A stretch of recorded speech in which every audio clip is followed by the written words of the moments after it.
Alright, everyone. Just, wait for my game to stop glitching.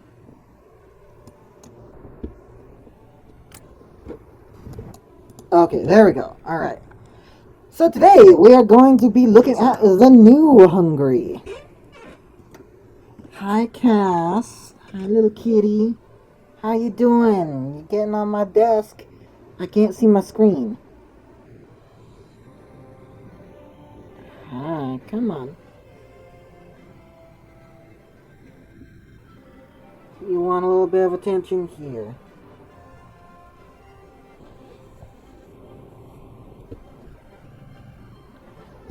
Alright, you good on attention? Yeah, looks like you're good on attention. Alright, so first thing that we're going to do is convert these guys. Now, the reason we do that is so that we can train more. Excuse me, we want to train more because we want a larger army size. We want a larger army size because later, when the focuses require it, you need a large army. You see here, this needs at least 20,000k manpower in, or 200,000k manpower in divisions in the field. But you need even more than that in order to make Romania, who has around 30-something divisions, to say yes, because as you see, the focus says, when demanding territory, the other side is more likely to hand it over without bloodshed if you have a strong army. However, they may still believe they can stand up to us if they are in a faction. Now, of course, that's all pretty self-explanatory, so what we are going to do right now is end the regency. Now, this is going to, you see, right now, Miklos Horthy, our country leader, is the leader of the fascist party. But he is, our fascist party is not the leader of our country. It is non-aligned. Now, there's a whole bunch of history behind this, which I don't know enough to talk about.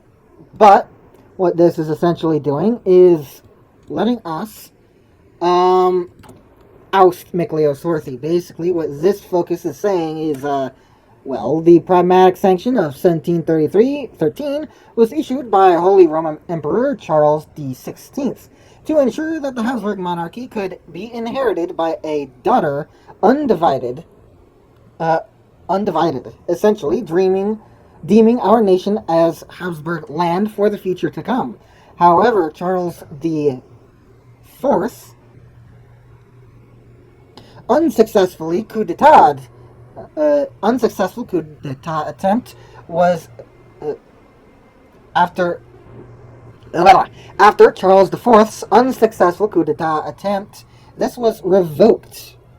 In order to restore such rule, we must attempt to reinstate it against the will of the Little Entente. And then you long have the Habsburgs ruled Hungary, and under their rule, the country was a part of one of Europe's greatest empires. Returning a Habsburg to Rome, who has the intent to restore Austria-Hungary, will surely lead us to greatness once more. Being legitimate, the legitimate heir to the entire empire, he would be our key to restoration of Austria-Hungary. And here we say Horthy has had a good run as the regent, but it is finally time to once again look for a king willing to take the Hungarian throne, whether it be a Habsburg or someone more in compliance with the wishes of the Little Entente. We need a new monarch. So essentially, they don't like Miklos Horthy, and so essentially, this is the path that was not taken in history, where the, shall we say, the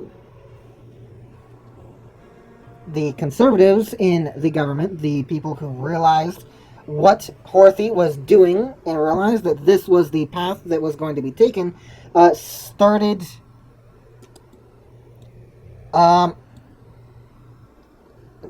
acting against a Horthy-controlled Hungary, where Horthy was not just the regent, but the legitimate ruler. They didn't want Horthy doing that, so they start subverting him. And that's what is happening here. So, what we are going to be doing is ousting him, and this will change our party to non-aligned, our ruling party, and our leader will be Otto. Now, the strategy here is essentially the same. It has not really changed all that much from the last strategy that I showed you. Obviously, that strategy ended in a failed attempt. Probably shouldn't have allowed Germany and Italy to go to war against me, but whatever. I wanted to get to this. Now, I have done quite a few test games now. And over them, I have discovered, as I have said, the strategy has not really changed. Now, we're going to go for a spy agency. Once we get our factories back, we will start going for all kinds of other stuff. Of course, go to your designers and make sure that you do the first 5 before you do anything else. If you do the first 5 of these, then you will be good. They will be automatically applied, and you won't have to use army experience to say this is the thing that I want done. Essentially, it will do that for you without the cost of the military experience, and it will outdate this stuff automatically.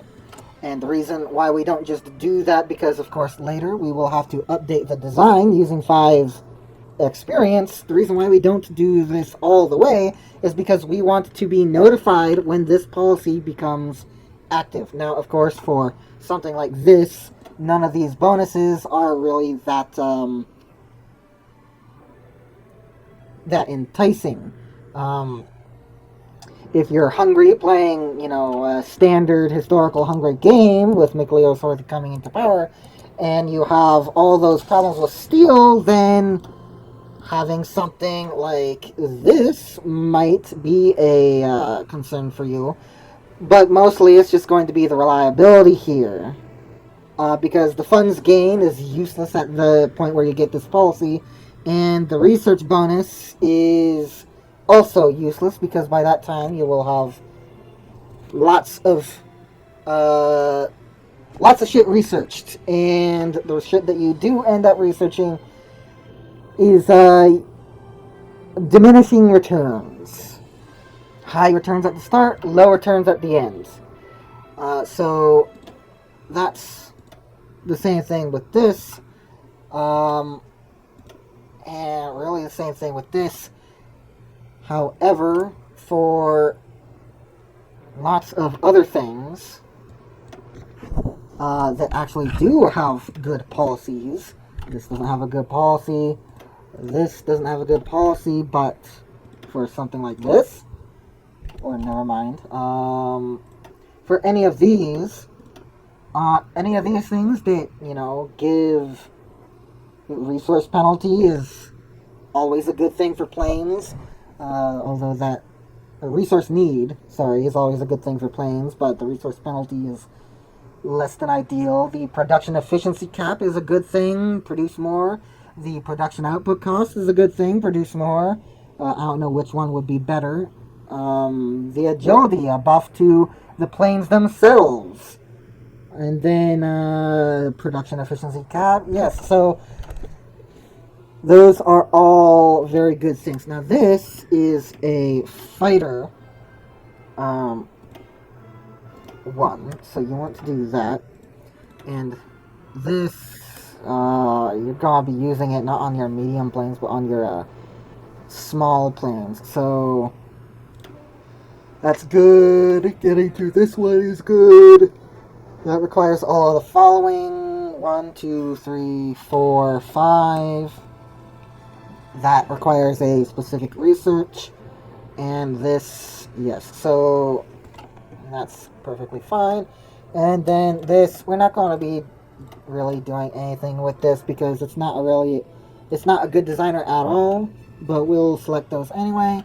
The escort fleet, we want to go down here first, get that production output, and then we want to go down there to the speed so that we can get the, escort fleet that we need. It's called the escort fleet.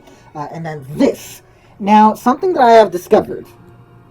So, we don't have a navy here, but I have discovered that, let's tag to a nation with a navy so that we can, actually, we don't need to tag to a nation with a navy, we can just use a general as an example. So, the defense for a navy, can obviously go all the way up to 9, or 10, depending, I don't remember, I don't know. I've had this say 10 on one screen and say 9 on another.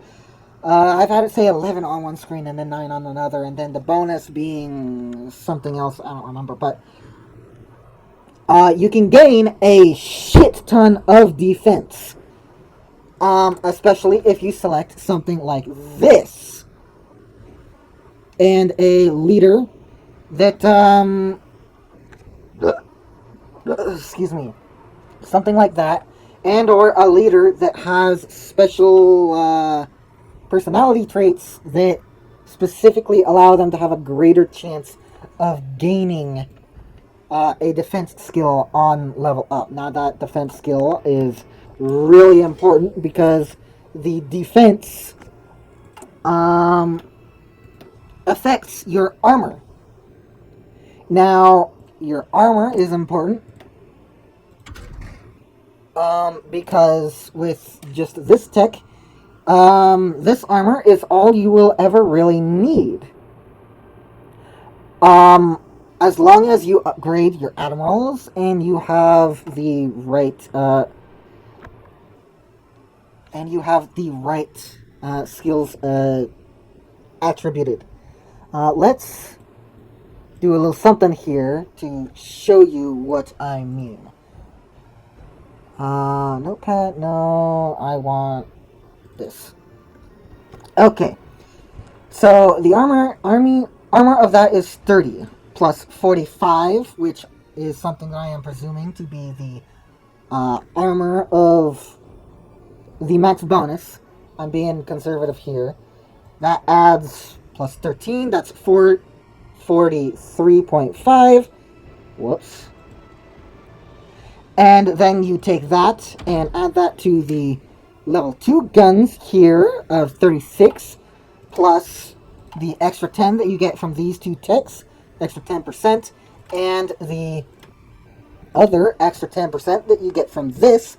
And the British have a bigger bonus than just this because they have an extra tick. All of that adds up. So instead of this for 43.5%, you get a 30 plus 45. Let's do 45 plus, hold on, no, we're talking about piercing here, sorry. Plus, let's do 20%, 43.2. Now, what was the previous calculation? 30 plus 45% equals more armor than piercing. The British have a little bit more, so, and you will also get a little bit more from this. So 30 plus the, hold on, 45 plus the 10 that you get from Doctrine, plus iron sides if you have it, plus if you have iron sides, then you probably also have Miklios Horthy is not that person, but you probably also have a Chief of Navy that can give you an extra anything from an extra 5 to an extra 15. So let's do plus 10. And then there's another military high command that gives you a plus anywhere from 5 to 15. So let's add another plus 10. That's a plus 85%. 13 plus 85% is a ridiculous amount. Cannot be penetrated. In order to penetrate that, you need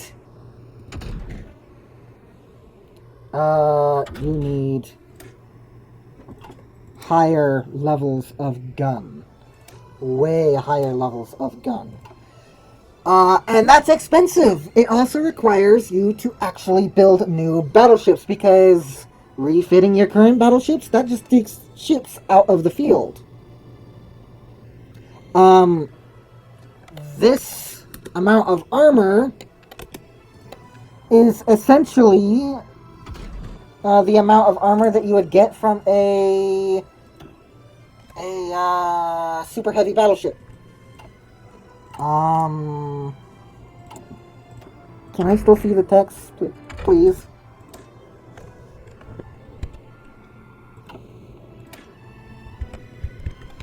Hello? Respond? Apparently not. I cannot see the text. Okay. I believe the base is 55. Ice aircraft kit? Oh, I really need to. I need to play Britain and mess around with that. Fuck. Okay then. Yeah. All right. So, that's what this is for, because you can add an extra 15, an extra 20, an extra 10, depending.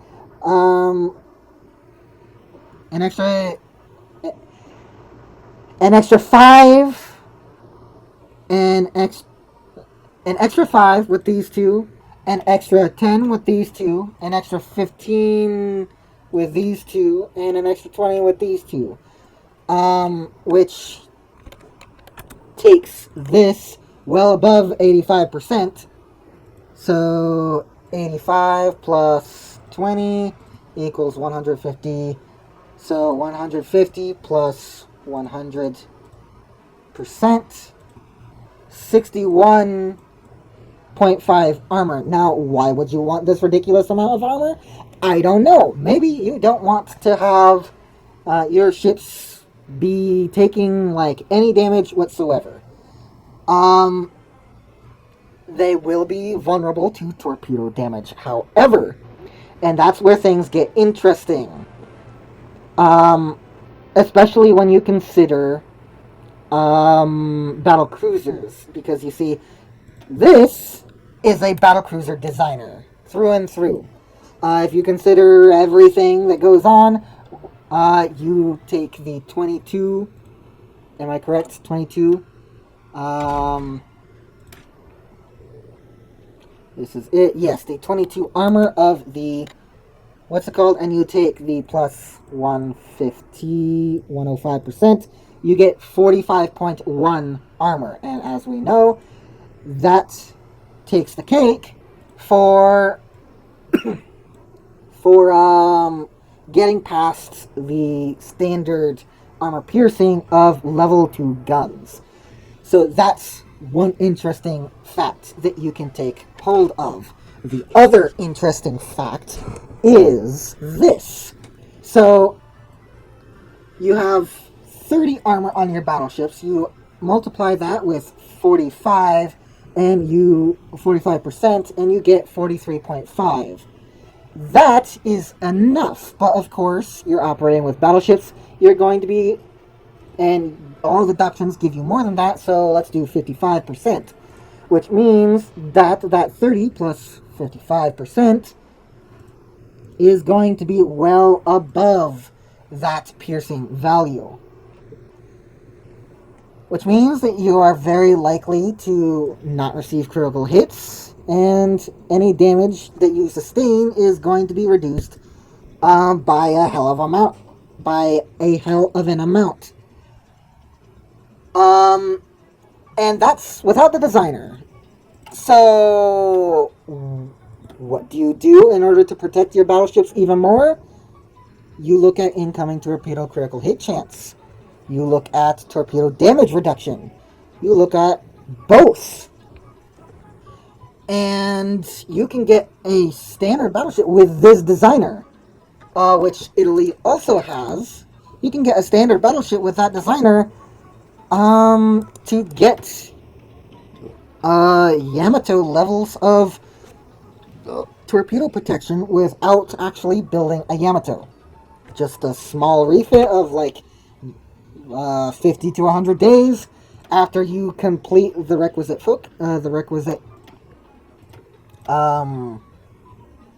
requires all of the following. After you complete the requisite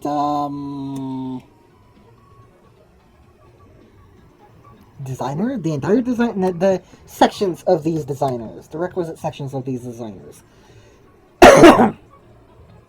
And you get a little bit more HP. Now the problem, let's say historically, with the Italian battleships, the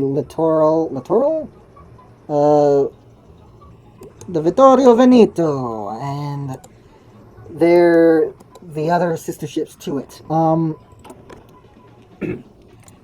I actually see through their focuses what it's called?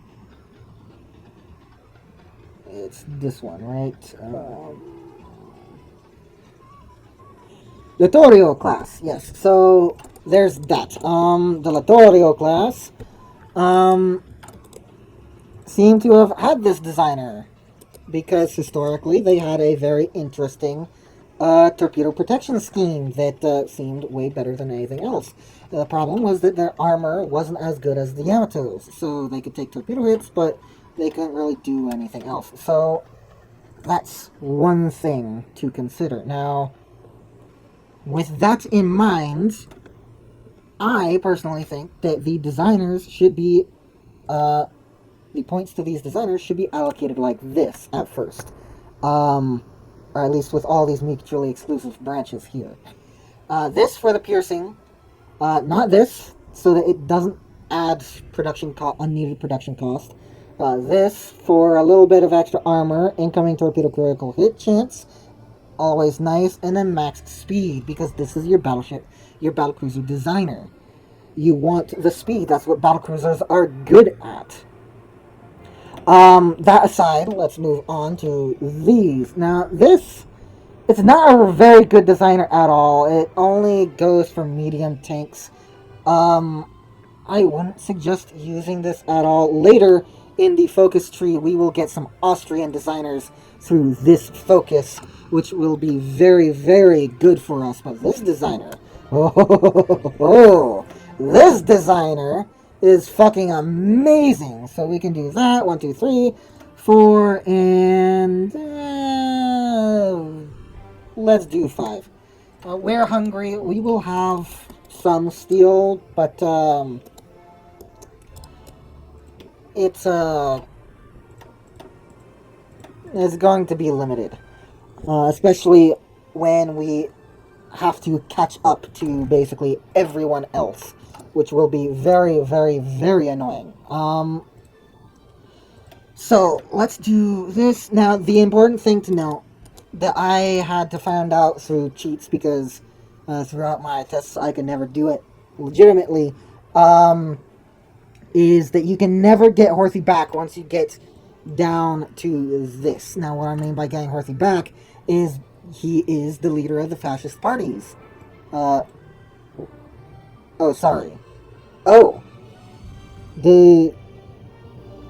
available as a level 3 admiral, non-aligned party will now be called the Legitimists. Okay, so it's this focus that affects that. He becomes the leader of the fascist party instead of whoever that is. Instead of being the leader of the non-aligned party here. What I mean is you can never flip fascist. You can never flip fascist. You can never get Horthy back. You can never get his bonuses back. And because of that, that means that you can never go to Germany and say, hey, Germany, can can I join the faction as a fascist? No. You have to go to Germany and ask to join the faction at 40% world attention.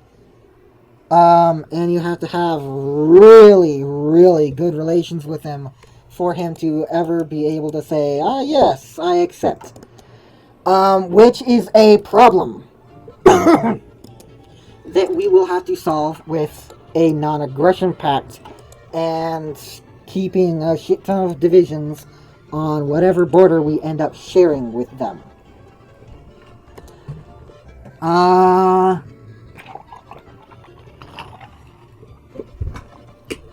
Now,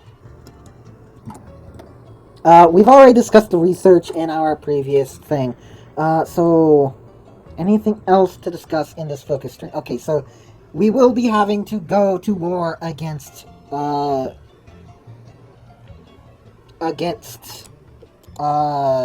Yugoslavia because this focus does not give them a choice, and I suspect that they would say no anyway.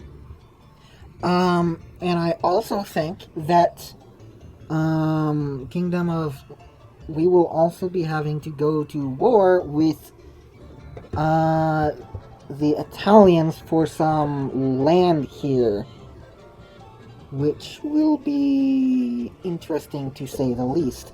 Now, as far as I know, the UK has never said no to me, aside from when I am at war with this focus.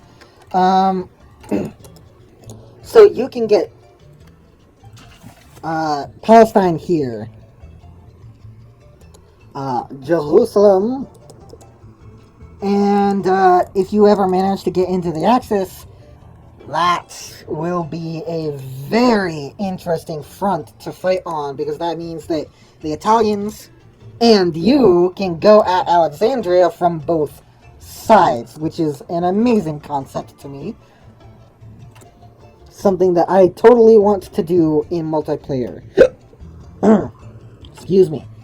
However, I think that we will be stopping our conversation here in order to actually play the game, because holy shit, I've been talking for 30 freaking minutes. Okay. Let's go. Now, when it comes to ending the recent Regency and getting down to these focuses, I would suggest getting this so that you can get the political power gain now. And then going for this in due time so that you can get more, that 50 political power afterwards. When it comes to our spies, as I said in the previous video, we want something more substantial than any of those. We want a seducer, preferably a well-groomed seducer, so that we can boost our relations with them, or rather pressure them harder. Alright, the Scythe Cross March on Budapest. Our troops have intercepted the radical National Socialist politician Zoltán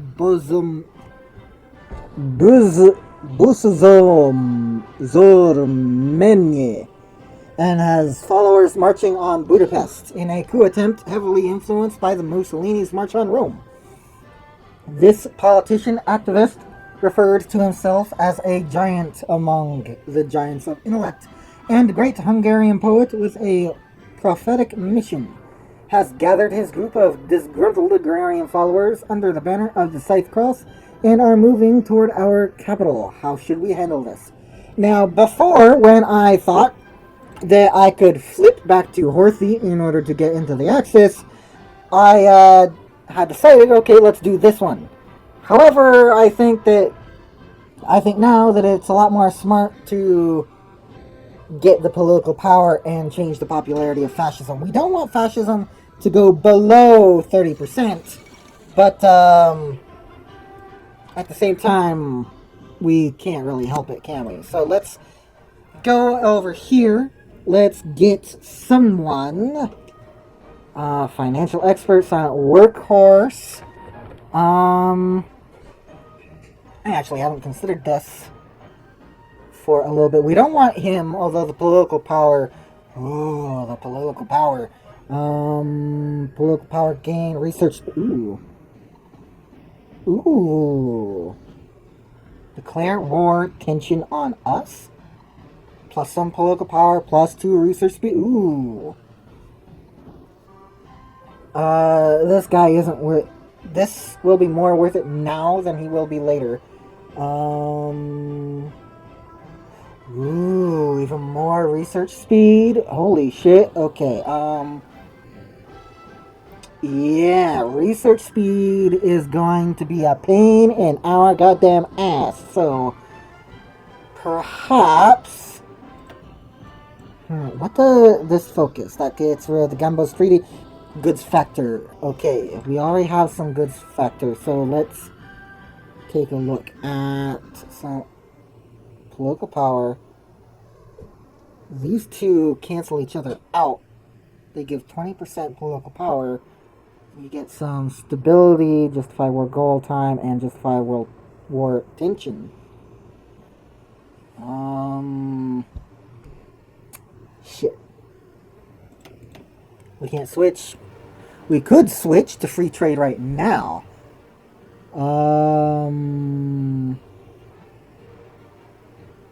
That would give us some extra research speed there, but I think that it'll be the better idea to go for either this guy or this guy. Silent Workhorse or the Archbishop.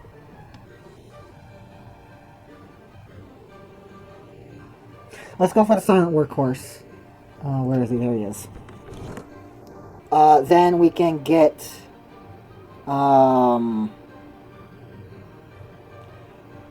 Mr. Horsey Jr.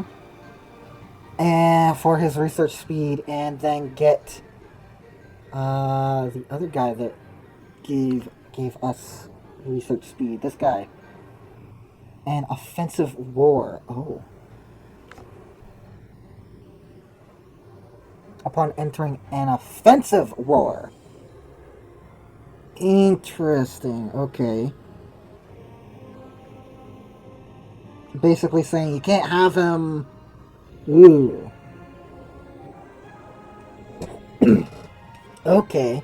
You can't have him if you're in the Axis. That's basically what it's saying. Yikes. Okay.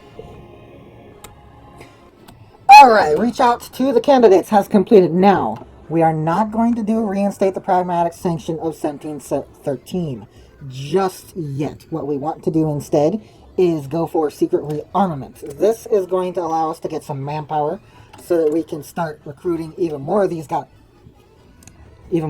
guys, as well as to increase the manpower here above what we actually need.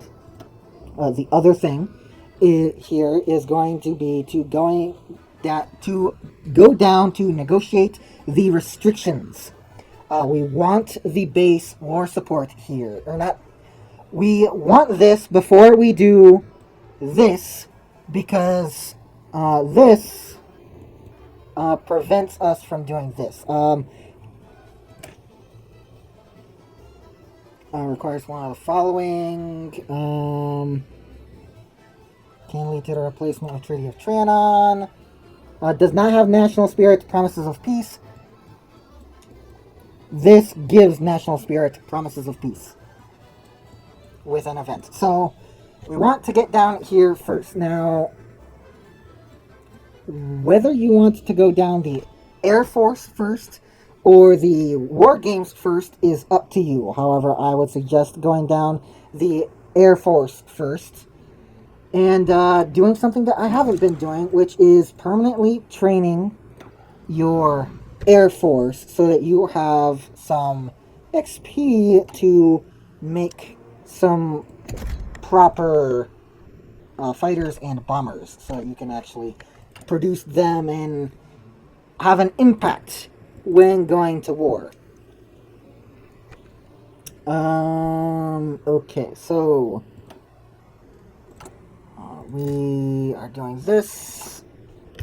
Okay, let's see if we get our spy now. An escape artist and a commando. We are getting really unlucky here. Let's get the commando here and let's Do we need an mental network? We don't.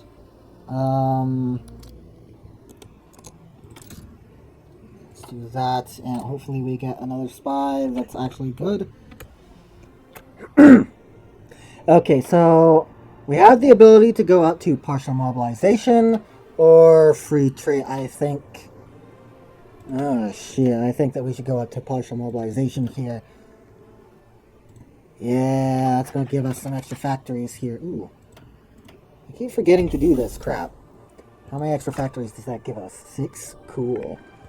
That means that we can actually start trading with same nations like Siam and Portugal.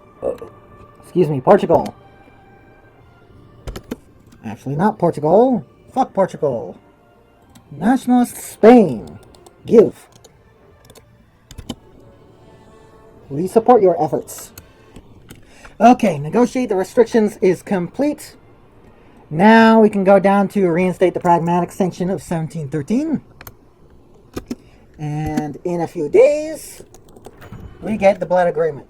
This gives us bonuses that will counteract these. So, minus 15% army experience gain, factory output, all that bad stuff. It replaces it. And now we get the blood agreement. The Yugoslavians, yeah, they issue a note of protest. Good. We get this. That's going to be a year ahead of time. Let's, we're not going to be going to war very soon at all. We're about to come into possession of a huge economy, so let's do this. Okay, the Little Entente requires promises of peace. We can promise non-aggression for now. Yes, we can. We don't want them getting war goals on us, which is the other option. Now what we want is this guy. He will give us political power gain, recruitable population. He will modify the Habsburg rule restored by political power gain and that stuff. And let's see. Recruitable population, daily support for unaligned. Yeah, great. Okay.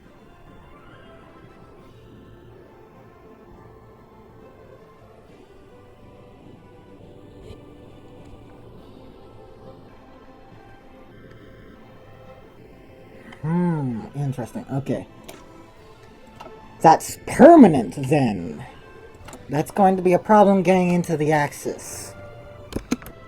Okay, Otto is back on the throne. The kingdom is no longer a kingdom in name only. Otto assumes the Hungarian crown in search of a suitable king. The Kingdom of Hungary extended an invitation to Otto von Habsburg to return to the lands that were until recently ruled by his family. Otto, who has lived in exile throughout Western Europe since the end of the Great War and the dissolution of his father's empire, chose to accept the offer. Today, amid much fanfare and celebration, he was crowned King of Hungary in a solemn ceremony at the Royal Palace in Budapest. During his coronation speech, King Otto thanked the Hungarian people for their loyalty and devotion, and vowed to see the Habsburg lands reunited once more, promising that this time Hungary would be the dominant constituent part, meaning instead of Austria. No longer a kingdom in name only. Great. What we are going to do now is rush down this path. We are going to the lands of the crown of the Saint Stefan, meaning Austria.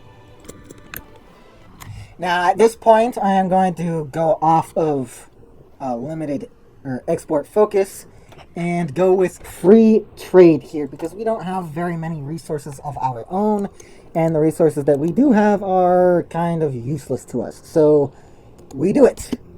And now all of a sudden, steel is a must-have. So let's do this. Great. That's going to be the first of our research bonuses.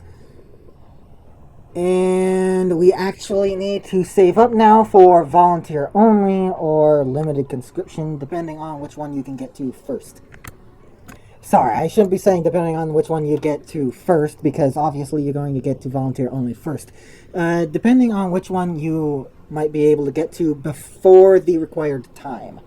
The required time being when we do this focus. Okay, so we've gotten 15 before, but we needed 2 more. Because what we have done here is we have done this. We now have the inner war close air support that has 2 bond locks here, and we needed that cost 7, and we needed another 2 so that we could do this. Excuse me. And then a light MG defense turret. Boom! Now, we don't really want to put those into production just yet because we don't have much production. But, yeah, let's continue. The lands have completed demand Austrian restoration. So what we are going to do now, improve relations, because all it takes is good relations and a larger army than them, which we have. And they should say yes pretty readily. Alright, we've got enough political power. We're going to volunteer only. And with that, let's get those guys out. And we are going to start. That just requires infantry equipment. Okay, so let's do reinforcements on low. And let's get these guys. Or these guys. Hold on. Manpower 7,200. Yes. We want to switch them to motorized divisions. There we go. That is going to send our manpower problems skyrocketing, but it will also allow us to get a larger army than both Romania and Poland. Hopefully. It has been completed. Now let's go and protect Czechoslovakia. Let's take our spy, diplomatic pressure, and let's improve relations. Get that going all over the place.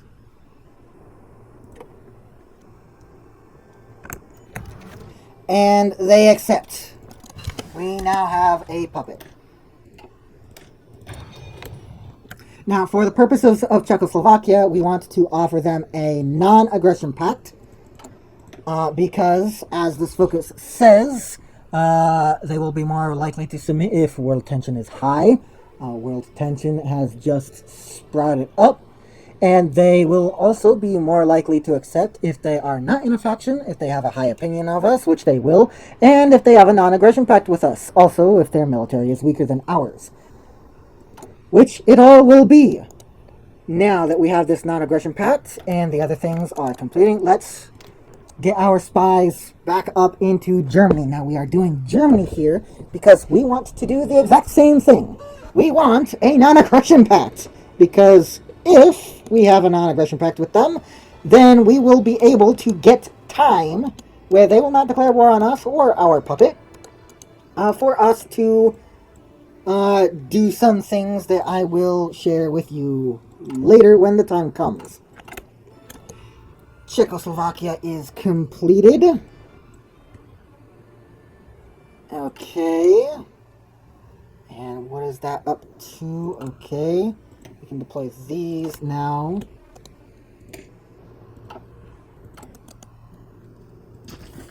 We're still at 0. Okay. Let's do this. And let's see if they accept. They fucking refuse.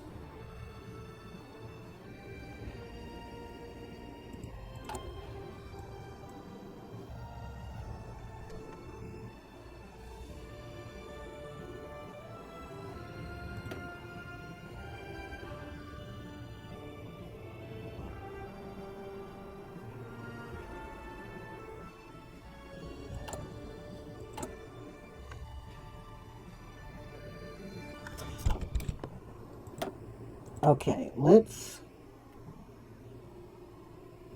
August, October, September. August, September, October. Okay, let's go back a few weeks.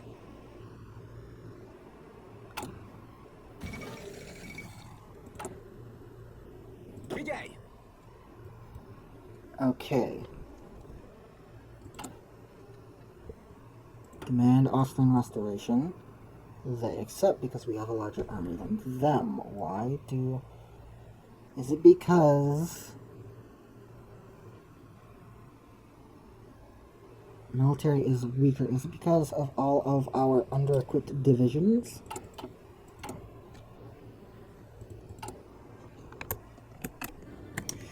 Okay. It is not. Perhaps...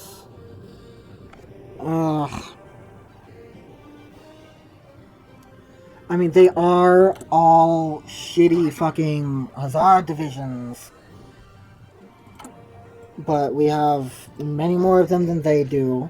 They are fully equipped. Is the AI just this smart? Or is this another thing that is determined from the very goddamn start of the game? Huh?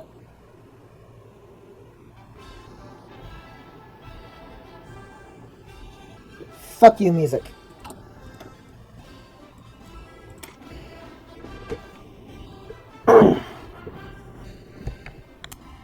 This is very, very unfortunate. Let's do this so we can get some more manpower because we'll need it. Because we will get revenge soon enough. That is unfortunate. Okay, we decide to reclaim Transylvania. Let's see what they say. We've got a very large army on your border, Romania.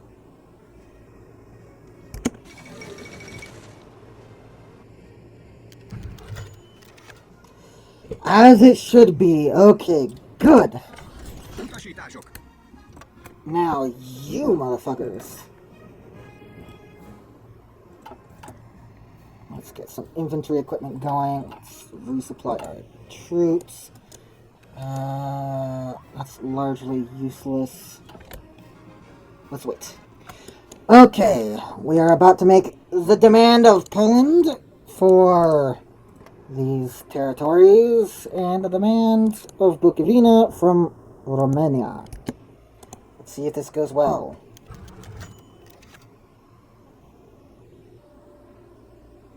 Great. Yeah. It's still fucking riddled with RNG. Like I said, I've done several test runs of this, and usually I just restart if Czechoslovakia or Austria, either one of them, say no, but I tried.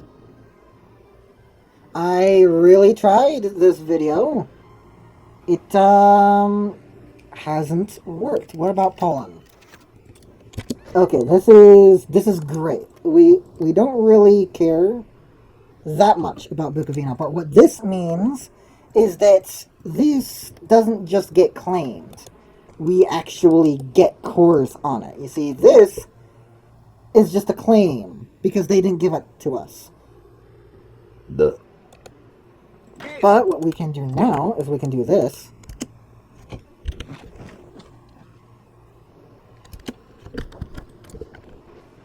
Request forces from Austria.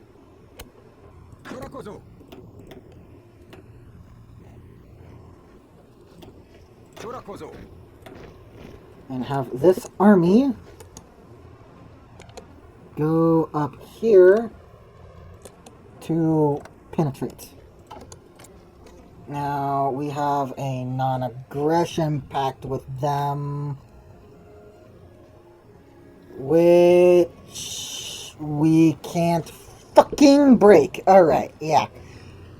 This video's done.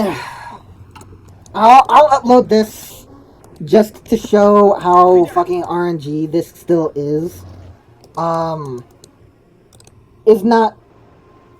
It's fun when Czechoslovakia says yes, when you get Romania to say yes both times, when Poland says yes, but,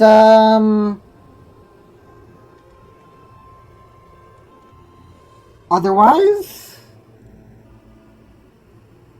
not very fun. I mean, on my first run, and I think it's programmed, coded to be this way, on my first, like, 3 runs, everyone said yes to every one of my demands, and I was like, this is great. And it was on, like, my 3rd run where I decided, okay, I'm going to try and record this and make a video out of it. And then Germany declared war on me, and I ended up in a very defensive position, and yeah, you're not...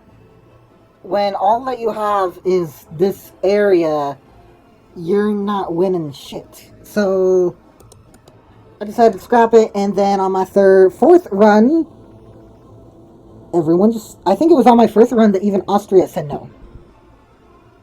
Like, my first 3 runs, I forgot entirely to improve relations with Austria. And they said yes, yes, and yes. So I think it was programmed for, like, the first 3 to force everyone to say yes. Like, maybe that was, like, the first week or first couple of days, and then maybe they released an update or something. Or maybe it was literally just a timed programming. I don't know. Maybe it was just a coincidence. I don't know. But,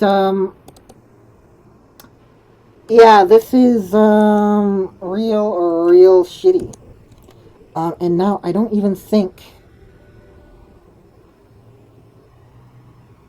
No, I don't have a core.